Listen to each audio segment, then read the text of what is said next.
रोज का वचन। रोज के वचन में आपका स्वागत है। दिन 264। यहोवा यो कहता है कि अपनी प्रसन्नता के समय मैंने तेरी सुन ली और उद्धार करने के दिन मैंने तेरी सहायता की है, और मैं तेरी रक्षा करके लोगों के लिए तुझे एक वाचा ठहराऊंगा, ताकि देश को सुशोभित करे और उजड़े हुए स्थानों को उनके अधिकारियों के हाथ में दे दे, और बंधुओं से कहे, बंदी गृह से निकल आओ, और जो अंधियारे में है उनसे कहे कि अपने आप को दिखलाओ।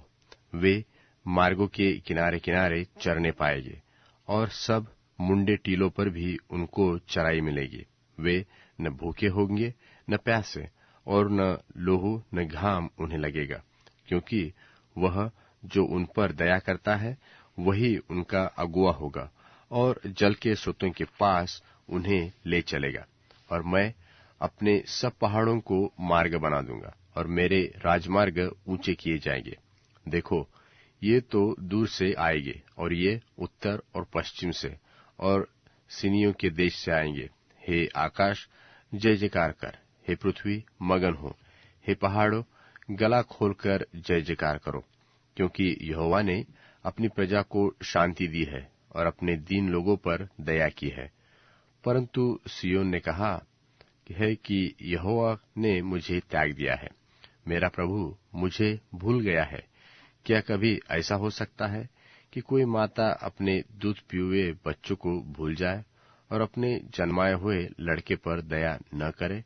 हाँ, वह तो भूल सकती है, परंतु मैं तुझे भूल नहीं सकता। देख, मैंने तेरा चित्र अपने हथेलियों पर खोदकर बनाया है, और तेरी शहर पनाह सदैव मेरी दृष्टि के सामने बनी रहती है। तेरे लड़के तो फुर्ती से आ रहे हैं, और खंडहर बनाने वाले और उजाड़ने वाले तेरे बीच से निकल जा रहे हैं। अपनी आंखें उठाकर चारों ओर देख कि वे सब के सब इकट्ठे होकर तेरे पास आ रहे हैं। यहोवा की यह वाणी है कि मेरे जीवन की शपथ, तू निश्चय उन सबों को गहने के समान पहन लेगी, और दुल्हन की नाई अपने शरीर में उन सबको बांध लेगी। और तेरे जो स्थान सुनसान और उजड़े है, और तेरे जो देश खंडहर की खंडहर है, उनमें निवासी अब न समाएंगे, और तुझे नष्ट करने वाले दूर हो जाएंगे। परंतु तेरे जो पुत्र तुझसे ले लिए गए, वह तेरे कान में फिर कहने पाएंगे कि यह स्थान हमारे लिए सकेत है, हमें और स्थान दे कि उसमें रहे। तब तू मन में कहेगी कि किसने मेरे लिए इनको जन्माया? मैं तो पुत्रहीन हो गई, और मैं बांझ हो गई, दासत्व में रही, और मैं यहाँ वहाँ घूमती रही। इनको किसने पाला? देख, मैं अकेली रह गई थी, फिर यह कहाँ थे? प्रभु यहोवा यो कहता है कि देख, मैं अपना हाथ जाति जाति के लोगों की ओर उठाऊंगा, और देश देश के लोगों के सामने अपना झंडा खड़ा करूंगा। तब वे तेरे पुत्रों को अपनी गोद में लिए आएंगे, और तेरी पुत्रियों को अपने कंधे पर चढ़ाकर तेरे पास पहुंचाएंगे। और राजा तेरे बच्चों के निज सेवक, और उनकी रानियां दूध पिलाने के लिए तेरी दाइयां होंगी। वे अपनी नाक भूमि पर रगड़कर तुझे दंडवत करेंगे, और तेरे पांव की धूली चाटेंगे। और तू यह जान लेगी कि मैं ही यहोवा हूँ, और मेरी बाट जोहने वाले कभी लज्जित न होंगे। क्या वीर के हाथ से शिकार छीन लिया जाएगा? क्या धर्मी के बंधु छुड़ा लिए जाएंगे? तो भी यहोवा यो कहता है कि हाँ, वीर के बंधुए उससे छीन लिए जाएंगे, और बलात्कारी का शिकार उसके हाथ से छुड़ा लिया जाएगा। क्योंकि जो तुझसे मुकद्दमा लड़ते हैं, उनसे मैं आप मुकद्दमा लड़ूंगा, और तेरे लड़के बालों का मैं आप उद्धार करूंगा। और जो तुझ पर अंधेर करते हैं, उनको मैं उन्हीं का मांस खिलाऊंगा, और वे अपना लोहू पीकर ऐसे मतवाले होंगे जैसे नए दाख मधु से होते हैं। तब सब प्राणी जान लेंगे कि तेरा उद्धारकर्ता यहोवा, तेरा छुड़ाने वाला याकूब का शक्तिमान।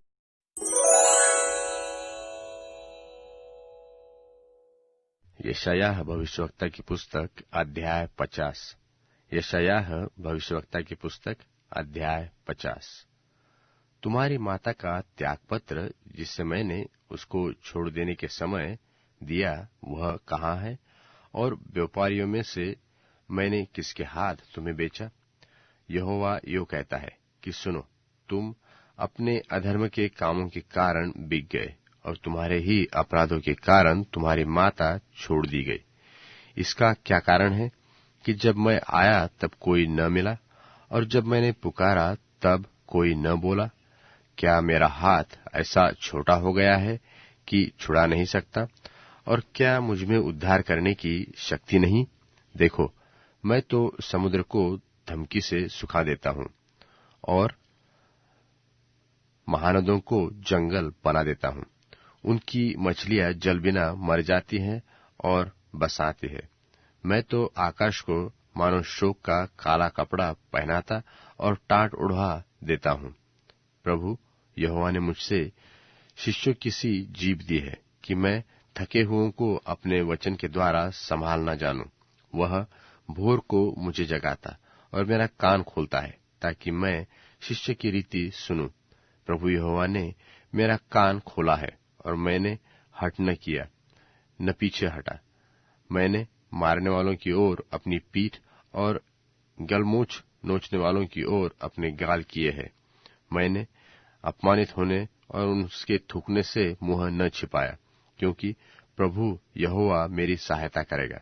इस कारण मैंने संकोच नहीं किया, वरन अपना माथा चकमक की नाई कड़ा किया, क्योंकि मुझे निश्चय था कि मुझे लज्जित होना न पड़ेगा।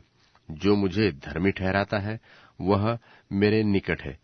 कौन मेरे साथ मुकदमा करेगा? हम आमने सामने खड़े हो, मेरा विरोधी कौन है, और वह मेरे निकट आए? सुनो, प्रभु यहोवा मेरी सहायता करेगा। मुझे कौन दोषी ठहरा सकेगा? देखो, वे सब कपड़े के समान पुराने हो जाएंगे, उनको कीड़े खा जाएंगे। तुम में से कौन है जो यहोवा का भय मानता और उसके दास की बातें सुनता है? जो अंधियारे में चलता हो और उसे कुछ उजियाला न दिखाई देता हो, वह यहोवा के नाम का भरोसा रखे और अपने परमेश्वर पर आशा लगाए। देखो, तुम सब जो आग जलाते और अग्निबाणों को कमर में बांधते हो, तुम सब अपनी जलाई हुई आग में और अपने जलाए हुए अग्निबाणों के बीच आप ही चलो।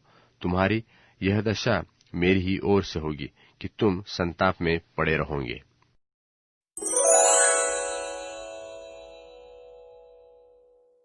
यशायाह भविष्यवक्ता की पुस्तक अध्याय 51। यशायाह अध्याय 51। हे धर्म पर चलने वालों, हे यहोवा के ढूंढने वालों, कान लगाकर मेरी सुनो। जिस चट्टान में से तुम खोदे गए हो और जिस खानी में से तुम निकाले गए हो, उस पर ध्यान करो। अपने मूल पुरुष इब्राहिम और अपनी माता सारा पर ध्यान करो। जब वह अकेला था तब ही से मैंने उसको बुलाया और आशीष दी और बड़ा किया।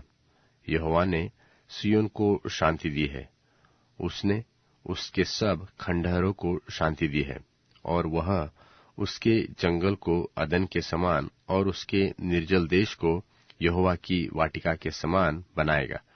उसमें हर्ष और आनंद और धन्यवाद और भजन गाने का शब्द सुनाई पड़ेगा।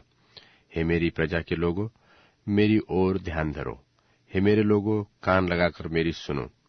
मेरी ओर से व्यवस्था दी जाएगी, और मैं अपना नियम देश देश के लोगों की ज्योति होने के लिए स्थिर करूंगा। मेरा धर्म निकट है, मेरा उद्धार प्रगट है। मैं अपने भुजबल से देश देश के लोगों का न्याय करूंगा। द्वीप मेरी बाट जोहेंगे और मेरे भुजबल पर आशा रखेंगे। आकाश की ओर अपनी आंखें उठाओ और पृथ्वी को निहारो, क्योंकि आकाश धुएं की नाई लोप हो जाएगा और पृथ्वी कपड़े के समान पुरानी हो जाएगी, और उसके रहने वाले यो ही जाते रहेंगे। परंतु जो उद्धार मैं करूंगा वह सर्वदा ठहरेगा, और मेरे धर्म का अंत न होगा। हे धर्म के जानने वालों, जिनके मन में मेरी व्यवस्था है, तुम कान लगाकर मेरी सुनो। मनुष्यों की नामधराई से मत डरो और उनके निंदा करने से विस्मित न हो, क्योंकि घुन उन्हें कपड़े की नाई और कीड़ा उन्हें ऊन की नाई खाएगा। परंतु मेरा धर्म अनंत काल तक बना रहेगा और मेरा उद्धार पीढ़ी से पीढ़ी तक बना रहेगा। हे यहोवा की भुजा, जाग जाग, बल धारण कर। जैसे प्राचीन काल में और बीते हुए पीढ़ियों में, वैसे ही अब भी जाग। क्या तू वही नहीं है जिसने रहब को टुकड़े टुकड़े किया और मगरमच्छ को छेदा? क्या तू वही नहीं है जिसने समुद्र को अर्थात गहरे सागर के जल को सुखा डाला और उसकी थाह में अपने छुड़ाए हुओं के पार जाने के लिए मार्ग निकाला था? सो यहोवा के छुड़ाए हुए लोग लौटकर जय जयकार करते हुए सियोन में आएंगे और उनके सिरों पर अत्यंत आनंद गूंजता रहेगा। वे हर्ष और आनंद प्राप्त करेंगे और शोक और सिसकियों का अंत हो जाएगा। मैं ही तेरा शांतिदाता हूँ। और तू कौन है जो विनाशी मनुष्य से और घास के समान मुरझाने वाले आदमी से डरता है? और आकाश के तानने वाले और पृथ्वी की नेव डालने वाले अपने कर्ता यहोवा को भूल गया है? और जब द्रोही नाश करने को तैयार होता है, तब उसकी जलजलाहट से दिन भर लगातार थरथराता है। परंतु द्रोही की जलजलाहट कहाँ रही? बंधुआ शीघ्र ही स्वतंत्र किया जाएगा। वह गड्ढे में न मरने पाएगा और उसे रोटी की कमी न होगी। जो समुद्र को उथल पुथल करता है, जिससे उसकी लहरों में गर्जना होती है, वह मैं ही तेरा यहोवा परमेश्वर हूँ। मेरा नाम सेनाओं का यहोवा है और मैंने तेरे मुंह में अपने वचन डाले और अपने हाथ की आड़ में छिपा लिया, ताकि मैं आकाश को तानूं और पृथ्वी की नेव डालूं और सियोन से कहूं कि तुम मेरी।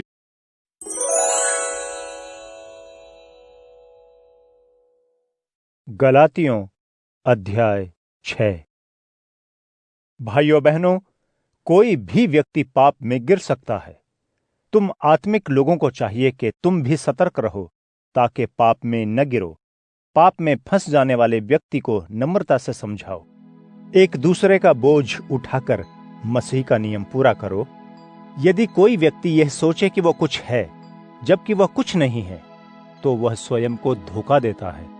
प्रत्येक व्यक्ति अपने काम को जांचे और करके दिखाए, तब उसे किसी दूसरे के काम में नहीं, लेकिन अपने काम में खुश होने का मौका मिलेगा। क्योंकि हर एक को अपनी जिम्मेदारी खुद पूरी करनी है। जो दूसरों से वचन की शिक्षा पाता है, वह सभी अच्छी वस्तुओं को उनके साथ बांटे। धोखे में मत रहना।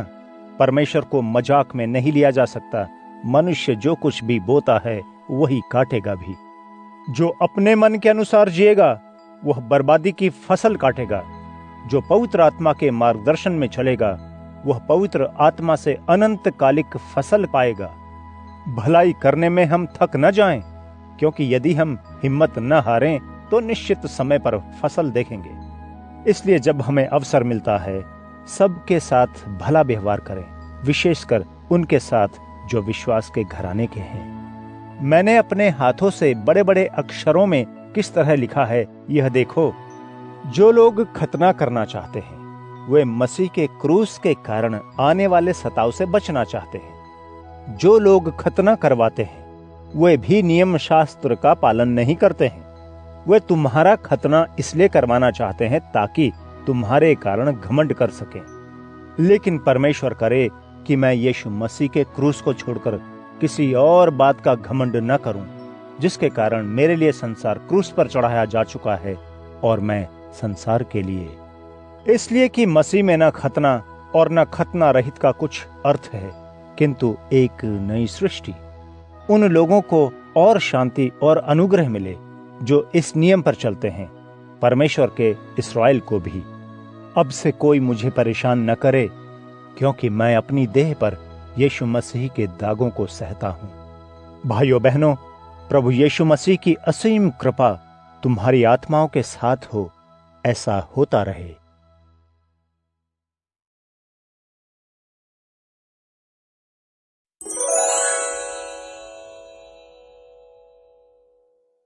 दूसरे की भूमि को हड़पने के लिए पुराना सीमा चिन्ह मत हटाना और न अनाथ बच्चे के खेतों को हड़पना, क्योंकि उसको छुड़ाने वाला प्रभु बलवान है। वो तुम्हारे विरुद्ध और उनके पक्ष में मुकदमा लड़ेगा। शिक्षा में मन लगाना और ज्ञान की बातों पर ध्यान देना। बालक को दंड देने में मत हिचकना। यदि तुम उसको छड़ी से मारोगे तो वह मर नहीं जाएगा, बल्कि तुम उसको छड़ी से मारकर उसका प्राण अधोलोक में पड़ने से बचाओगे। मेरे पुत्र, यदि तेरे हृदय में बुद्धि का निवास है तो मेरा हृदय भी आनंदित होगा। जब तेरे मुंह से विवेकपूर्ण बातें निकलती हैं, तब तेरी आत्मा हर्षित होती है। मेरे पुत्र, पापियों की सफलता को देखकर उनसे ईर्ष्या मत करना, परंतु प्रतिदिन प्रभु की भक्ति निरंतर करते रहना। निसंदेह सुबह फिर होगी और तेरी आशा पर तुषारपात न होगा।